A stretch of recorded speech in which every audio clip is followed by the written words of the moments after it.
Modding is something I'm certain you're all familiar with. Some games are basically synonymous with their modding scenes. We all like modding, or at least I hope we do if you decide to click on this video. It increases longevity of games, gives cool experiences, and is a really fun community to be involved in. Whether it's modding a new game mode into Team Fortress 2 or adding new weapon types into Unturned, modding is good. But is it good enough to buy a game for? This is a question I'm going to try my best to answer, but it'll mostly be up to you, because despite how hard YouTube SCS try, we can't share audience's opinions. I'm going to quickfire explain some games and the context of their modding scenes picked by me to make the point of, is modding enough to buy a game for? I know the title of the video is Do Mods Make a Game Good, but if you thought I could answer this objective, contextual question in a video this short, you clickbaited yourself. This is the closest I can get to answering that question for you, by valuing if a game's modding scene is worth the price tag of the game, independent of the game's base content. Anyway, now with all the preamble out of the way, let's get to the first game I want to talk about.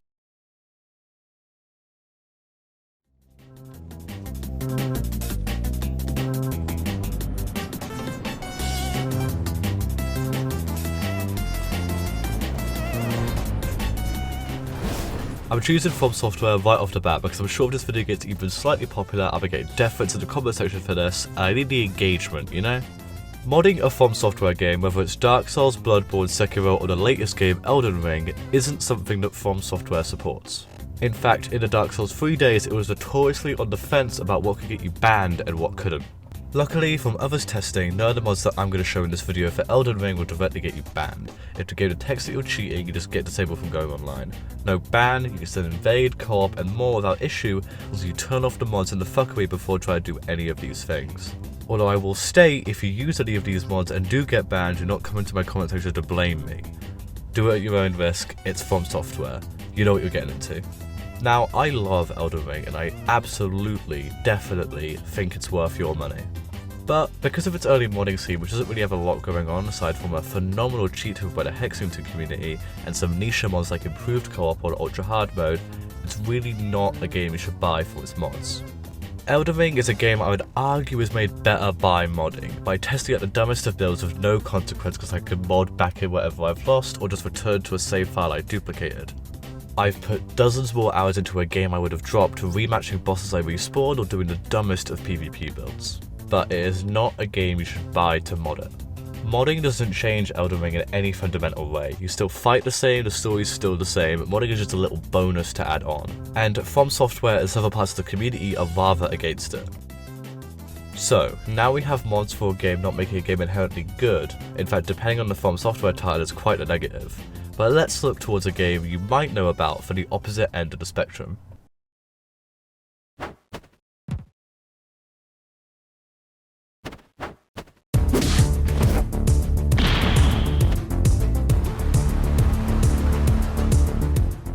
If you know about Rivals of Aether, you may know about it one of two ways: the competitive platform fighting game scene, or the mods.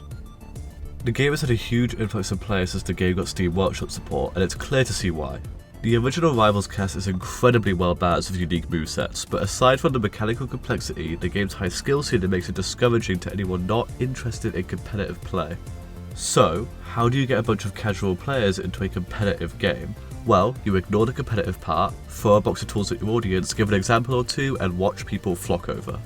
Rivals was one of the first platform fighters to introduce these tools. I actually can't find an earlier example that has this much variety and freedom. You could find characters that do anything. A character has a special effect only triggering a certain other modded characters in the game? Go for it. A boss battle against Virgil from DMC? Why not? This community is honestly super impressive. I check the workshop every few weeks to find one well-balanced fun character, a broken but technically marvelous character, a few cool stages, a few bullshit stages, and if I'm lucky, something completely out of left field that blows me away. I think that in this case, all the credit should go to Dan Finesse and the team behind this game. It was truly quite a ballsy move to give the toolbox to your fanbase when you're an indie dev team. In fact, this did bite them in the ass a little bit. The game has additional characters as paid DLC as well as costumes for each of them, but once modders started adding custom costumes, all the DLC could be circumvented if you could code well enough or were lucky enough to find those DLC characters on the workshop. This was likely a factor that led to the game's Definitive Edition update, which made all the character DLC free a few years later. But overall, I'd say the gamble more than paid off. Rivals was more popular than ever when this feature was introduced. And I wouldn't have found what is absolutely my favourite platform fighter without the absolute clusterfuck of brilliant, impressive talent and just pure shitposting. I'd absolutely say buying Rivals for its modding scene is a worth it choice, with all the new game modes being added, a pretty active and awesome community, constant innovations and impressive things like the home run contest, any of Sire's characters, oh, and also Lucaroon. Yes, this footage is still Rivals. Bethesda Studios' Fallout games have been, let's go with, controversial. From Fallout 3's cavalcade of issues to everything aside from the gunplay in Fallout 4. But one thing that is well known about Bethesda games are the modding scenes. The sheer scale of these modding scenes has been at an incredibly high level for a long time, to a point that some of the communities are only just reaching now with aid from developers. And aid is not something Bethesda has been giving to their fans. Some of you might not remember it nowadays, but when modding was blowing up for Skyrim and Fallout 4, Bethesda released the Creation Club, which was basically community mods except you had to pay for them. And while this isn't direct opposition to modding, it is the most Bethesda choice ever, especially considering their track record with money-grabbing tactics before this and, unfortunately, since. Back to the mods themselves though, they are mostly amazing, from whole new campaigns for games like New Vegas, to basically a whole Star Wars game in development also for New Vegas, or to things that seem smaller but still take immense amounts of time and dedication, like texture overhauls for guns, or entire sound overhauls for said guns, or new guns entirely. How about new locations, things from other Fallout games, things from other games entirely. And that's not even starting on Skyrim, which currently has just less than 2 billion mod downloads. Lighting overhauls, weapon and armor overhauls, all for various reasons, from immersion to combat, a mod just about cloaks, porn, new spells, new swords, entirely new locations with dozens of quests. Fixing the perks, fixing the UI, more porn, bug fixing mods, a whole mod just about being a vampire, beards, a natural sounds overhaul, more fucking porn. Jesus Christ, Bethesda modders are really horny. The point here is if you want to go absolutely balls to the wall crazy with modding, pun intended, a Bethesda game is absolutely the way to go. And also if you're really horny, I guess it's really good for that too. The sheer amount of content, as you can tell, just on the Nexus page is stunning. And if Bethesda keeps dropping the ball on their games, you can be sure that modders will pick up the pieces and make something amazing out of the wreckage. So, now we have From Software's modding scene, that while many sides of the community oppose it and you won't be blown away by it, it's a fun addition to existing brilliant games. Bethesda's shit approach, but still with games that have a fantastic modding community, and honestly, modding wouldn't be as good as it is without Bethesda and their games. And Rivals, developer supported and absolutely flourishing mod scene. So, do mods make a game good, and by proxy, should you buy a game for its modding scene?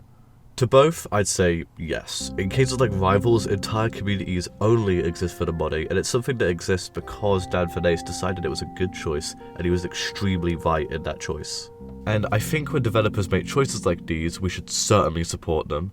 Ark Survival Evolved, Scrap Mechanic, Unturned, we really should reward developers who try to give mod tools, even just a stage build with some additional features like Doom 2060 snap maps or No Time to Explain. They go a long way in longevity and just being an absolute blast. In other cases like Bethesda or CDPR, only buy the game for modding if you know you'll at least like the game itself, some exceptions withstanding. If you don't at least enjoy the gameplay of what's there won't be many cases of a mod that will fix that for you. Of course, this varies from person to person and game to game, but those are my 2 cents, and you clicked on my video so I assume that you want them.